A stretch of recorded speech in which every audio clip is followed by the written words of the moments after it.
ఓకేనా. అందరికీ నమస్కారం.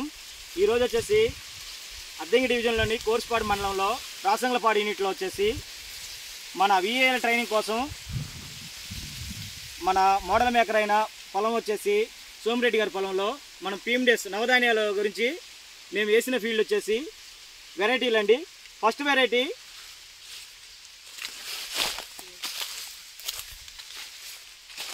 వెరైటీ ఉలవ, రెండో వెరైటీ పెసర, పిల్లి మెసర, మూడో వెరైటీ జనుము, నాలుగో వెరైటీ జొన్న, ఐదో వెరైటీ నూగు, ఆరో వెరైటీ దోస, ఏడో వెరైటీ సజ్జ, 8 మినుము పెసర, 9 జీలుగా, 10 గోంగూర, 11 జొన్న. ఇలా ప్రతి ఒక్కటి ఒక్కొక్క వెరైటీ వచ్చేసి దాదాపు మన జొన్న వచ్చేసి చూడండి 7 అడుగుల దాకా వచ్చింది. అదేవిధంగా జీలుగు చూడండి, జీలుగు కూడా 7 అడుగుల దాకా వచ్చింది.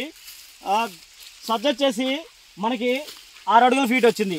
ప్రతి వెరైటీ అనేది ఇట్లా రావడం జరిగింది. అదేవిధంగా ఇవి వచ్చేసి ఈ PMDS ఎకరన్నర వేసి ఉన్నాము. ఈ ఎకరన్నర వచ్చేసి మేము పశువుల మేతగా ఉపయోగించుకుంటున్నాం. ఈ పశువుల మేత మీద మేము ఇప్పుడు ఈ పశువుల మేత మీద 30,000కి అమ్ముకోవడం జరుగుతుంది. అదేవిధంగా మేము PMDS కోసిన తర్వాత మిగతా రెండో క్రాప్గా కూడా మేము మళ్ళీ PMDS వేయటం జరుగుతుంది. అదేవిధంగా డబుల్ ఆదాయం కూడా మేము తీసుకోవడం జరుగుతుంది.